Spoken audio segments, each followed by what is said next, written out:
Boa noite, Marcos Amaro, como é que vai? Tudo bem? Boa noite, Regis. Muito obrigado pela oportunidade e parabéns pela excelente iniciativa para promover e divulgar conhecimento do nosso setor. Muito obrigado, Marcos, por aceitar o nosso convite, né? Você, poxa, um empresário jovem na aviação, né? É uma pessoa assim que representa muito a nossa geração e para mim é um prazer e uma satisfação muito grande, né? E poxa, você também é uma pessoa assim muito gentil, né? E Muito uma pessoa muito obrigado. amável, assim. Então, eu agradeço muito pela oportunidade de a gente poder conversar. Bom, E isso aí, aí não teve jeito, né? Tive que puxar isso daí, como você sabe, do meu pai, né? Do comandante Rolim, que a gentileza praticamente faz parte no meu DNA, né? E apesar de eu ser também um empresário razoavelmente jovem, no setor eu praticamente nasci dentro de um avião, né? Como você sabe. sim, com certeza. E isso eu acho que é uma característica muito bacana, né? Assim, a gentileza, né? Poxa, realmente é uma marca forte, né? Que você tem. Então, muito obrigado aí pela oportunidade da gente conversar sobre esses insights e reflexões sobre empreendedorismo na aviação, né? Poxa, você, mais do que ninguém, tem bastante capacidade de falar sobre empreendedorismo na aviação, né? Então, eu gostaria que, sim, que você se apresentasse, contasse um pouco sobre a sua história. Claro, poxa, é um prazer enorme mais uma vez. E, bom, minha história, como você sabe, ela passa pelo setor aeronáutico, ela atravessa, né, digamos, o setor aeronáutico, mas eu também me dediquei a outras áreas, me dediquei muitos anos ao segmento de óculos no Brasil, né, fui proprietário da maior rede de óticas do país, que é as Óticas Carol, representei as marcas Alain Micli e Tag Heuer no Brasil, e me dediquei também muito a outras formas de conhecimento, como, por exemplo, as artes. Mais recentemente, tem um museu em Itu, né, que se chama Fama Museu, e também sou proprietário de uma galeria de arte. E mais recentemente voltei para a aviação, encontrei pessoas muito competentes, muito queridas, e convidei essas pessoas para participarem desse projeto, dessa iniciativa junto de mim, que se tornou a Amaro Aviation. Que bacana. E aí você começou, né? A gente estava conversando aqui um pouco antes de começar a gravar, né? Eu comecei a minha carreira há 25 anos atrás, fazendo estágio na TAM, né? Com meu querido amigo Rui Aquino, né? Eu acho que a gente tem uma coisa assim bastante parecida, né? Na história. Bom, como você sabe, a gente estava falando um pouco antes, eu também tive essa oportunidade, né, de fazer estágio com o Rui. O Rui é uma das pessoas que eu mais respeito no setor, especialmente na aviação executiva. É uma pessoa que, de fato, teve e fez a diferença para o nosso setor, não só na época da gestão ainda do meu pai, mas mesmo após o falecimento do meu pai, o Rui, de fato, conseguiu transformar a TAM Jatos Executivos numa empresa de ponta, de qualidade, e numa empresa grande, né? O Rui, de fato, teve uma capacidade empresarial no sentido de aumentar o volume de negócios, principalmente da TAM Jatos Executivos, de uma forma realmente muito vigorosa. Então, é uma pessoa que eu certamente me espelhei, aprendi muito com ele, e também com tantos outros profissionais da área, né? Mais recentemente, uma delas, o próprio Davi Barioni, né, que é o meu sócio, que é hoje o presidente da Amaro Aviation, né, uma pessoa que eu tenho extremo respeito, né, do ponto de vista de capacidade operacional, de conhecimento aeronáutico e de exemplo, inclusive, né, como ser humano, né, uma pessoa que eu respeito muito, e tantas outras empresas outras empresas e pessoas também que eu devo agradecer, né, para além do meu pai, né, que claro que eu acabei aprendendo muito com ele, mas o meu próprio tio Daniel, né, o Daniel Mandelli, que na verdade casado com uma irmã do meu pai, foi, digamos assim, um mentor para mim, né, uma pessoa que me trouxe muito, digamos, embasamento empresarial, e que na minha primeira fase na trajetória,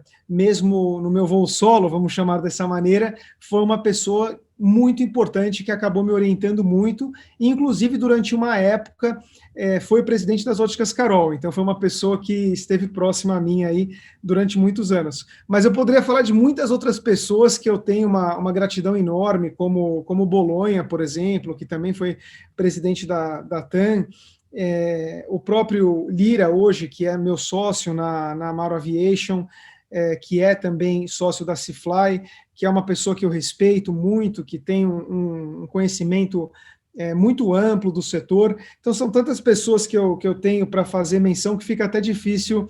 Não quero ser injusto com nenhuma delas que eu não mencionei. Então, por favor, as outras pessoas que eu tive, digamos assim, convivi e tive relação, como o Rui Amparo, por exemplo.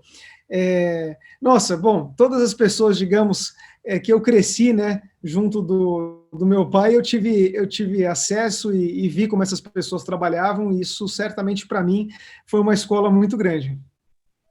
Pô, Marcos, você falou nomes de pessoas assim que, eu vou te contar, foram meus heróis, assim, sabe, meus modelos profissionais. É uma coisa que hoje em dia é muito difícil, né, você achar. O mercado ficou assim tão meio comoditizado, né, que os executivos eles entram e saem das organizações e não passam muito tempo ao ponto de deixar uma marca, né? São poucas as pessoas hoje em dia que ficam muito tempo no mercado a ponto de deixar uma marca. Então você falou, Daniel Mandelli, poxa, eu era estagiário e ele já era vice-presidente da TAM, né? Uma pessoa que fala assim, puxa, um dia eu quero ser que nem ele, né? Davi Barioni, poxa, ele tocou um dos momentos de maior crise na aviação, deu um maior exemplo de dar a volta por cima, com certeza é um executivo que a gente respeita muito, né, e considera muito. Quem mais? Bolonha, poxa, um grande presidente que a TAM teve, né?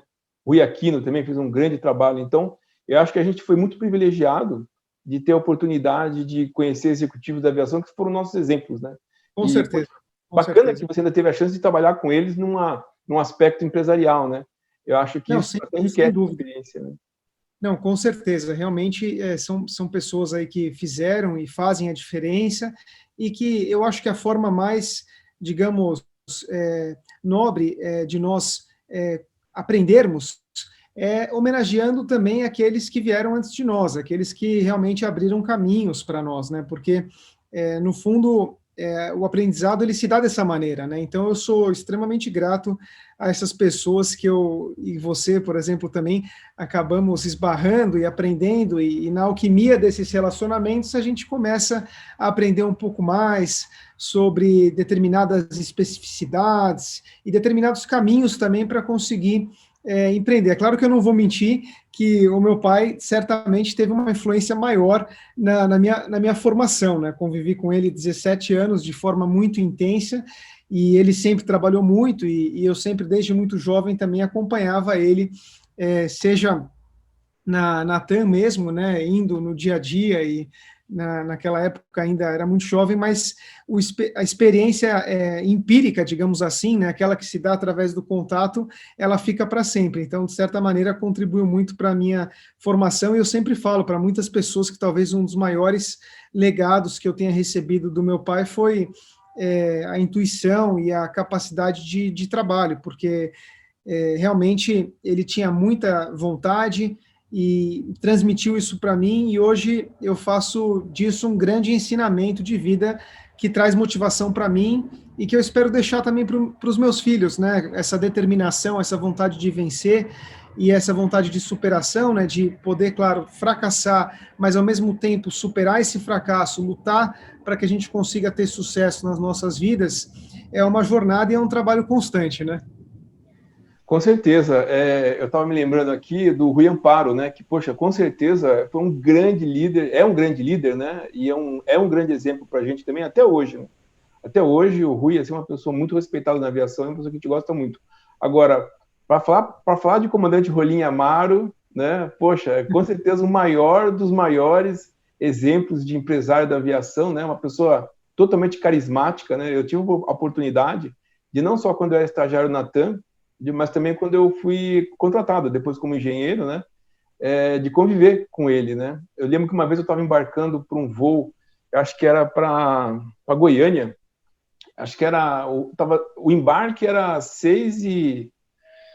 que era 6h40 da manhã, isso em 97, imagina, eu era novinho de tudo, né, e aí ele estava lá, né, teu pai estava lá, e ele pegou o ticket da minha mão e falou assim, bom voo. E assim, poxa, né, ele não sabia que eu era funcionário, né? Mas sabe aquela coisa de você ver assim, né, a pessoa assim do lado, assim, puxa, comandante Rolim, né? Só para lembrar de mais um, né, Regis? A gente falou aqui, e essa semana eu vi que completou a nonagenário, né? O próprio comandante, o Osiris, né? O engenheiro Osiris, também era muito próximo, muito amigo do meu pai, também tive a oportunidade de conviver, né? Bom, são tantos exemplos importantes que fica difícil de dizer. Claro, como você sabe, mais recentemente eu fiquei afastado do setor, né? Fui conselheiro da TAM Jatos Executivos, fui estagiário da TAM Jatos Executivos, estive num programa de trainee lá atrás, mas em seguida acabei indo empreender em outros setores, como, por exemplo, no segmento de óculos, e depois, agora acabei voltando para o setor, porque, como você sabe, a gasolina, o querosene de aviação faz parte da minha corrente sanguínea, então fica muito difícil ficar longe dos aviões. Então, hoje é um prazer muito grande poder voltar para o setor através de uma empresa, né, de um business proposition voltado à aviação executiva. Sim, com certeza. Eu acho que esse é o ponto alto, né, da nossa conversa. Tem um vídeo que eu publiquei no meu canal do YouTube, esse Trabalhar na Aviação, onde eu comento sobre os ciclos econômicos da aviação. Eu não sou, assim, nenhum economista, né, mas de tudo que eu já vi na aviação, desde 81, né, as empresas que inicialmente eram estatais, né, aí teve um primeiro ciclo dessas empresas, né, VASP, Varig, enfim, e depois as grandes empresas, né, Transbrasil e tal, que nem todas eram estatais, mas empresas de grande porte com uma matriz financeira muito diferente, né? Aí entrou, na década de 90, um outro ciclo econômico na aviação, que foi a TAM, né? Poxa, seu pai revolucionou o mercado, acho que essa é a palavra, e forçou os outros players a se redimensionar também. Isso eu vi porque depois eu tive a oportunidade de trabalhar na Transbrasil, e o pessoal realmente tinha que acompanhar um novo modelo de precificação de passagem, de negócio e tal. E aí depois teve um terceiro ciclo, que é quando veio a Trip Linhas Aéreas, quando veio a Ocean Air, quando veio Meta, Rico e tantas outras, né?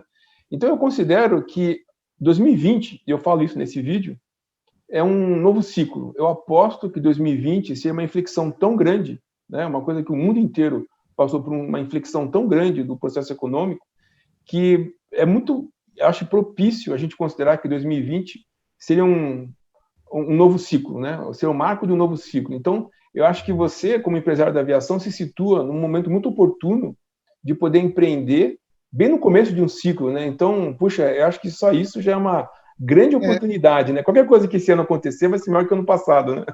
Olha, você sabe que eu estou muito otimista também, compartilho da sua visão. Acredito que realmente a gente vai entrar num novo ciclo. Eu, particularmente, digamos, fui mais seduzido pelo negócio de aviação executiva, não menosprezando o negócio de linha aérea, pelo contrário, devo muito respeito às linhas aéreas e a todo o trabalho e os desafios que o setor enfrenta, mas a aviação executiva ela sempre me seduziu mais por ser, digamos assim, uma parte da aviação que tem uma resiliência um pouco maior, né? Apesar da gente saber, bom, a gente nunca ia imaginar, né, Regis, há um ano atrás, se você falasse que o mundo ia parar do jeito que parou, praticamente a pessoa ia dar risada de nós, né? Se a gente tivesse uma conversa como essa e o mundo parou. Então, é claro que a gente vive, né, uma crise em um século, né? Digamos assim, aconteceu uma situação que nem os nossos avós presenciaram. De toda forma, eu particularmente penso que o segmento de aviação executiva ele é um pouco mais protegido, né? Ele tem margens melhores, ele tem, digamos, forças que não são tão, digamos, difíceis de trabalhar como o segmento de linha aérea, né? Que virou uma coisa assim de transporte realmente de massa, né? Depois que você sabe disso, que as empresas low cost, low fare entraram no mercado, o segmento, mais uma vez, passou por uma grande transformação, por uma grande revolução. Então, de fato, por exemplo, a própria TAM, né, que oferecia serviço, né, em primeiro lugar, acabou enfrentando muitos desafios e teve que se reinventar junto a essas transformações, né? E hoje a Latam, ela trabalha de uma outra maneira, né? De uma maneira que ela procura a própria identidade dela. Então, de fato, é muito difícil a gente... E quando você olha, por exemplo, na cadeia de valor do setor, né? Até um analista financeiro me disse isso há uns anos atrás, me falou que o setor que mais destrói valor para os acionistas é o setor de linhas aéreas, né? Porque, de fato, em 80 anos, se você conseguir apontar uma empresa que conseguiu superar todas as dificuldades e ciclos econômicos, seria, de fato, uma raridade, não tem, porque todas passam por esses momentos, as frotas ficam mais antigas, e as empresas acabam ficando mais ineficientes. E como você sabe, uma empresa aérea nova sempre vai ser mais eficiente do que uma empresa aérea antiga, né? Isso não necessariamente se dá, ao meu entender, na aviação executiva, porque a aviação executiva ela tem outras maneiras e outros tamanhos e outras dimensões também para poder operar, né? Até os leasings das aeronaves são menores em valores absolutos, e é um negócio um pouco mais de nicho, né? Apesar de muitas empresas estarem fazendo um trabalho muito bom em relação à questão da democratização da aviação executiva, é um segmento um pouco mais nichado, né? A gente pode falar dessa maneira. Então, eu entendo que ele é mais resiliente em função disso. Com certeza. O mercado de companhia aérea é um mercado com capital altamente intensivo, né? E com tecnologia altamente intensiva também. E a margem líquida é muito apertada. Uma empresa, para ser extremamente bem administrada, para ser um benchmark de mercado, ela vai ter 7% de margem líquida, às vezes 10%, 12% de margem líquida. É um mercado extremamente competitivo, né? Tem aquela Capital famosa altamente frase, intensivo. né, Regers, do Richard Branson, não sei se você conhece essa clássica dele, que ele fala, bom, se você quiser ser milionário, seja primeiro bilionário e tenha uma empresa aérea, né? Porque aí você vai deixar de ser bilionário e vai ser milionário de tanto dinheiro que você vai perder. Mas tem essa pecha, né, de fato, mas é claro que muitos de nós somos movidos também por paixão e por isso que estamos nesse segmento, nesse setor, que é o setor de aviação, né, que está próximo daquilo que motiva o homem de voar, né? Com certeza. E o que ele. Aí a pessoa fala assim, pô, mas se o negócio é tão ruim assim, por que que existe? O mercado de companhia aérea ele existe porque tem uma geração de caixa muito forte, né? E ele tem uma necessidade estratégica também, né, de mobilidade dos países, das empresas, das nações. Então, é o que justifica o mercado. Mas eu concordo com você integralmente quando você fala que é um negócio que é uma margem tão pequenininha. Você vê o mercado de construção civil, aí o pessoal tem um lucro astronômico, né? Porém, Claro. dentro, assim, o mercado de aviação ele não é homogêneo, né? Ele é um mercado que tem os nichos de companhia aérea, o nicho de táxi aéreo, o nicho de fabricação, nicho de centro de treinamento, e cada um responde de uma maneira muito peculiar. E aí eu queria citar o fato, e acho que daí você com certeza vai estar numa situação bastante favorável, porque até mesmo no ano passado, né, o ano 2020, quando a aviação sofreu o maior baque da história mundial, né, o mercado de aviação executiva, dadas essas restrições de convivência, confinamento e mesmo a falta de oferta de transporte, se desenvolveu bastante, né? Foi um mercado que a gente viu a aviação executiva voar mais do que a média, né? Não houve restrições, né? Algumas empresas que eu tive contato não demitiram, não reduziram carga horária e até contrataram.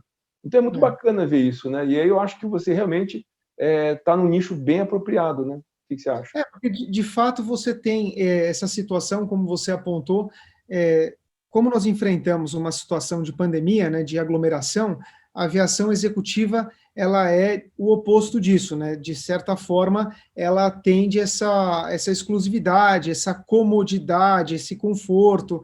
Então, faz com que as pessoas consigam ter um pouco mais, digamos assim, de privacidade. Dessa maneira, ela ela responde de uma forma muito positiva frente ao Covid. E dentro do nosso modelo de negócios, né, da Amaro Aviation, a gente escolheu o Fractional Ownership como uma vertente de trabalho, digamos, muito importante para nós, junto do Aircraft Management, né, que nós faremos a gestão das aeronaves também.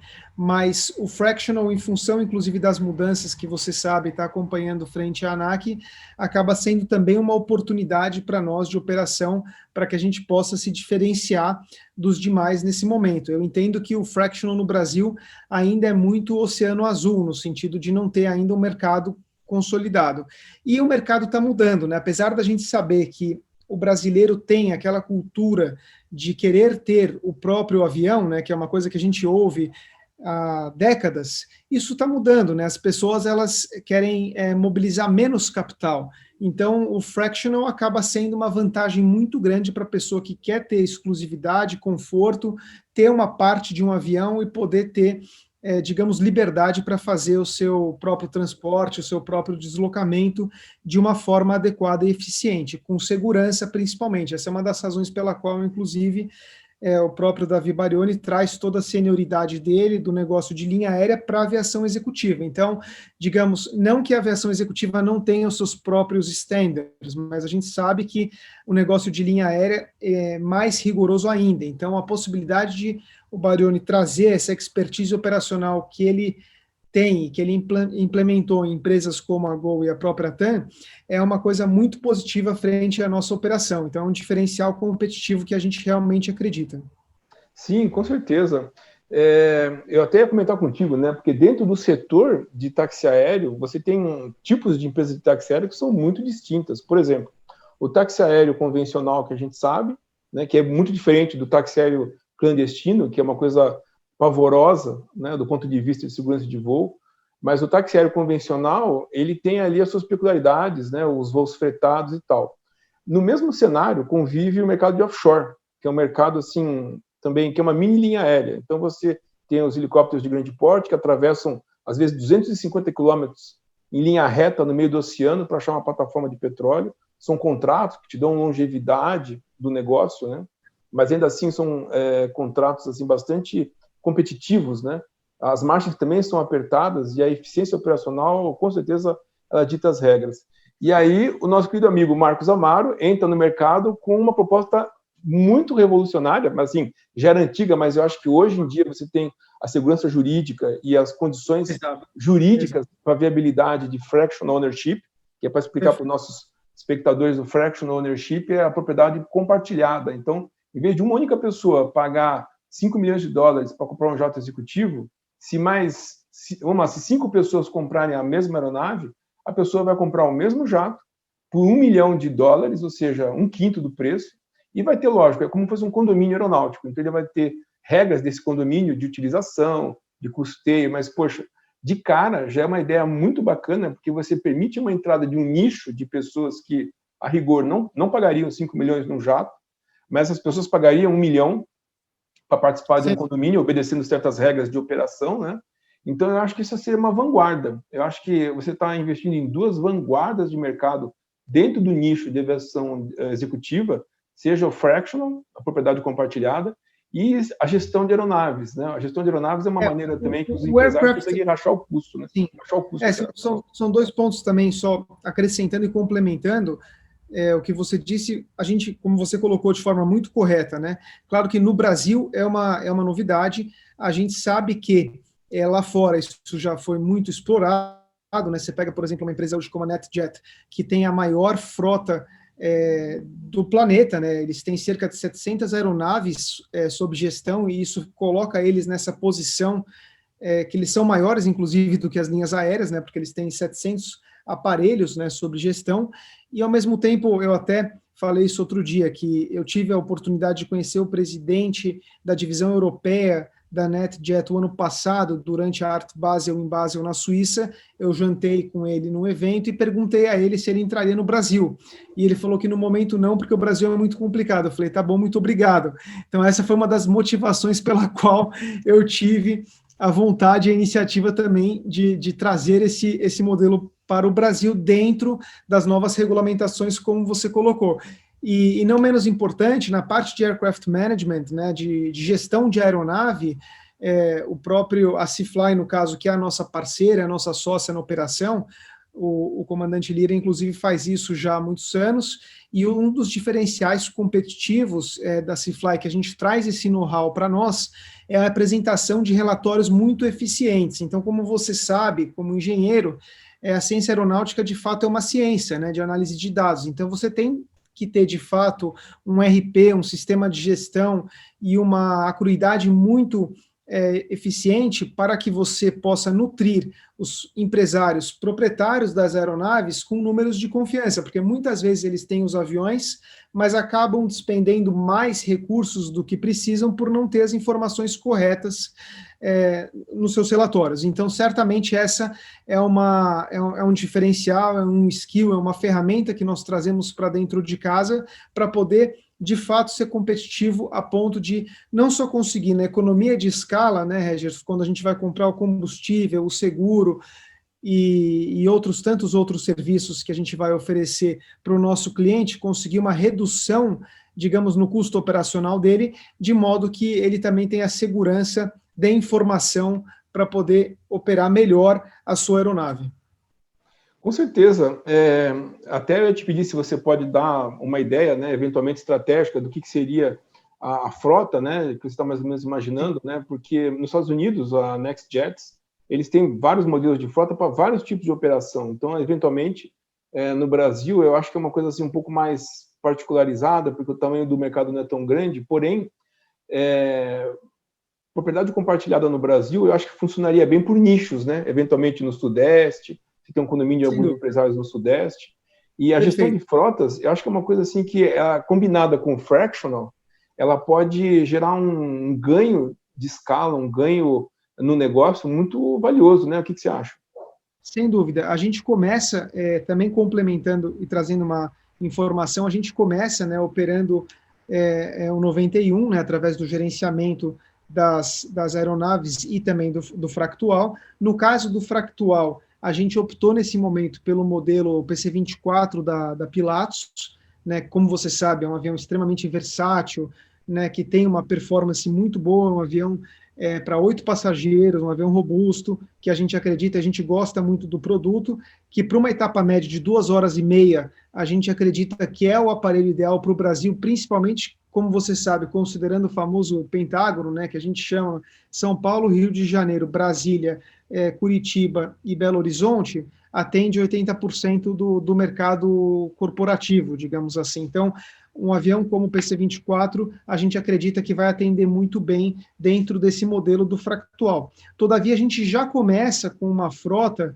de um G650, de um G550, de gerenciamento, né? Um Phenom 100, um helicóptero e um King 350, que vem também já desse trabalho da Cifly. Então, a gente já começa com uma frota no gerenciamento, que a gente vai promover esse serviço, né? E, ao mesmo tempo, aumentar a nossa própria frota no sentido do fractual, seja num primeiro momento vendendo as frações, como num segundo momento, aí sim, já no 135, à medida em que a gente começa a operar o táxi aéreo, para vender também o táxi aéreo de uma maneira eficiente. Eu sempre costumo dizer, como você sabe, o táxi aéreo é um negócio muito difícil e muito pouco lucrativo. Então, a forma de você fazer com que o seu táxi aéreo seja eficiente é uma combinação desses 3 modelos, né? Ou seja, de você ter o fractual, de você ter o gerenciamento da aeronave, muitas vezes, através do gerenciamento da aeronave, você subfretar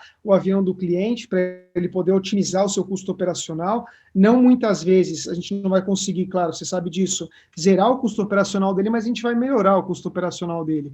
E, ao mesmo tempo, com a nossa própria frota, aí sim, já no táxi aéreo, poder vender aquilo que a gente chama de jet card, né, que são aqueles cartões que a gente vai vender, por exemplo, 50 horas de voo para o sujeito poder voar durante um ano essas horas de modo antecipado. Então, a gente antecipa um fluxo de caixa, vende 50 horas e ele distribui da melhor maneira que ele acreditar. Então, o nosso modelo de negócios, ele tem, digamos, essa transversalidade para conseguir operar de forma eficiente, principalmente também tendo uma cultura, digamos assim, de serviço, claro, mas uma cultura de custo baixo, para que a gente consiga sobreviver frente a outras crises que possam aparecer, né? Olha, eu tenho para dizer para você a seguinte palavra: uau! Eu estava vendo o teu pai falando agora. É impressionante como é que a genética te favorece, né? Você tem o negócio certo, no nicho certo, no mercado certo, na hora certa. Então, poxa... a gente está trabalhando para isso. A gente vai manter, como ele sempre falava, a humildade, né? Vamos deixar os nossos pés no chão e vamos trabalhar da melhor maneira para conseguir atender os nossos clientes da melhor forma possível. Isso a gente vai querer fazer com muito vigor, com certeza. E com segurança, como você sabe, que segurança em primeiro lugar, né?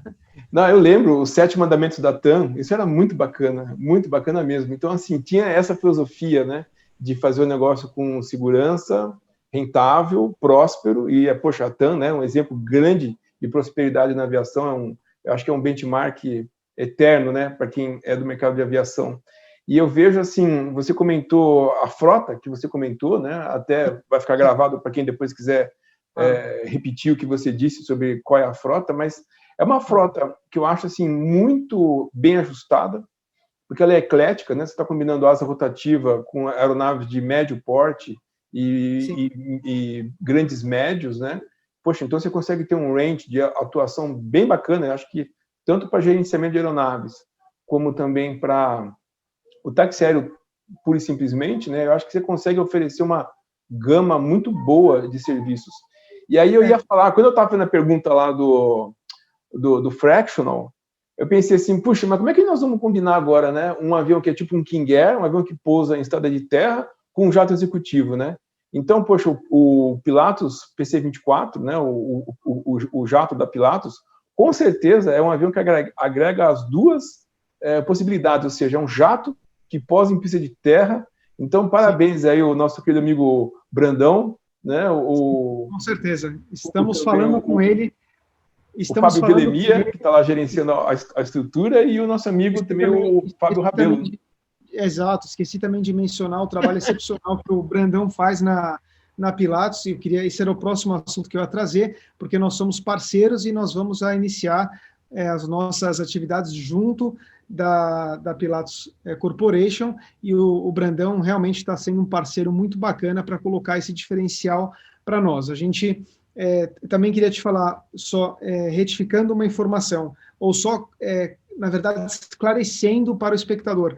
Nós temos, então, uma parte de gestão de aeronaves, que não necessariamente essa gestão de aeronaves nós iremos operar, vai depender da vontade de cada um dos clientes. No caso do Fractual, nós escolhemos, sim, o PC-24 como a aeronave, digamos assim, e o PC-12 também, né, para que a gente possa ter na nossa frota, nesse momento, essas aeronaves em operação. No futuro próximo, claro que a gente gostaria também de ir para uma aeronave aí, né, de grande porte, né, eventualmente o G650, para fazer uma, né, de fato, atender o long range, né, atender essas viagens mais longas, e por que não também oferecer esse modelo de fractual dentro dessas possibilidades, até pelo fato do Brasil, como você sabe, ser um país continental. Então, a gente não quer, a gente vai ser eclético no sentido do gerenciamento das aeronaves. Então, por exemplo, se você tem um avião, qualquer ele que seja, a gente vai administrar essa aeronave, não teremos nenhum preconceito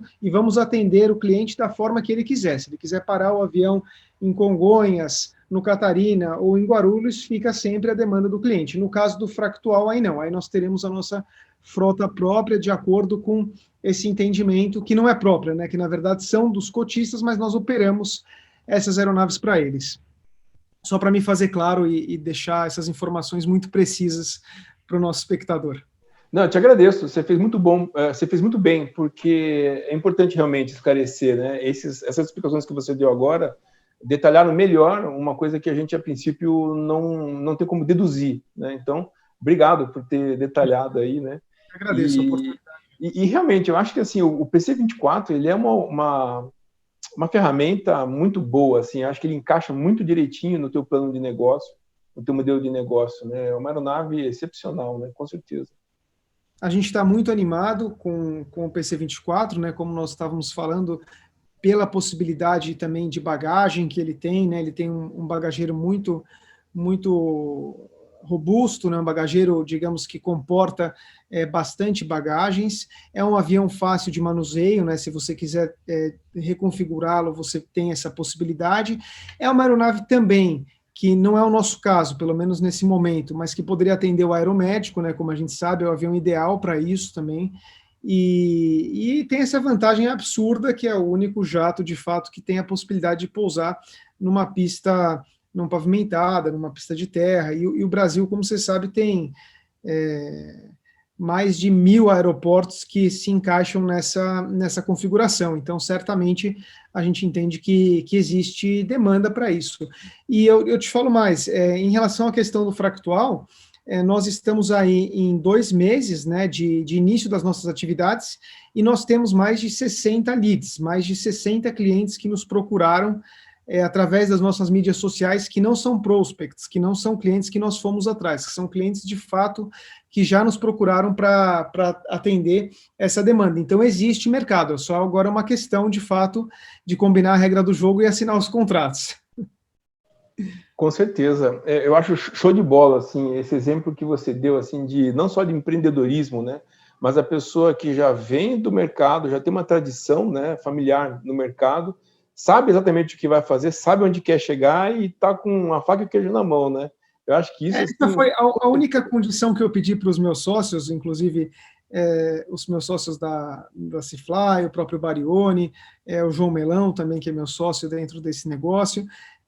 A única condição que eu tinha pedido foi, e eles foram muito gentis em aceitar, era para manter o nome Amaro, porque é uma singela homenagem a meu pai, evidentemente, é também uma forma de trazer, como você percebeu, a questão da tradição, né? Então, a gente está à frente da empresa no sentido de garantir a qualidade, ou seja, se porventura acontecer alguma coisa, sou eu também que estou na frente, então a gente não tem receio disso, a gente quer fazer o nosso melhor e garantir essa integridade para as pessoas, e eu acho que esse é um diferencial importante, né, dentro do mercado.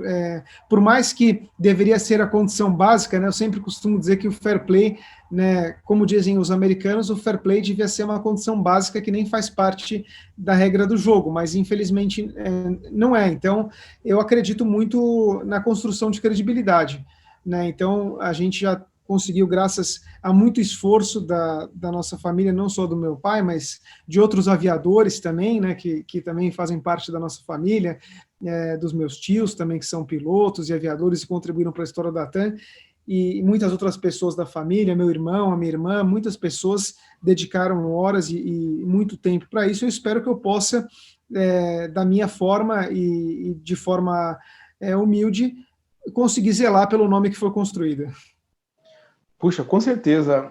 Marcos, eu agradeço muito a oportunidade de você ter dividido com a gente esses breves minutos, né, sobre as perspectivas de empreendedorismo, né? Poxa, você tem uma genética de sucesso na aviação e eu desejo muito que você seja coroado de êxito nesse projeto, porque você tem tudo, né? Tem um bom mercado, um bom produto, uma boa estratégia, bons sócios, né? E como eu falei antes, uma genética que te favorece para ter sucesso. Vamos trabalhar para isso e o sucesso só se mantém quando vem aos poucos, né? Então vamos continuar. E também o Winston Churchill tem uma frase muito boa que ele falava que o sucesso é ir de fracasso em fracasso sem perder o entusiasmo. Então, que a gente continue, que a gente siga entusiasmado aí e que a gente tenha um ano melhor pela frente, né, do que o ano passado. E parabéns mais uma vez pelo seu empreendedorismo também e por toda generosidade também de criar, né, um canal para transmitir não só mas vários conhecimentos do nosso setor, que é muito importante. A quantidade de tripulantes, de pilotos, de pessoas ligadas ao meio que necessitam e que querem, e que certamente são entusiastas do seu trabalho, só vai aumentar. Legal, então. Marcos Amaro, bons voos para você, muito sucesso e a gente volta a se falar em breve, ok? Um grande abraço. Obrigado. Obrigado, muito obrigado.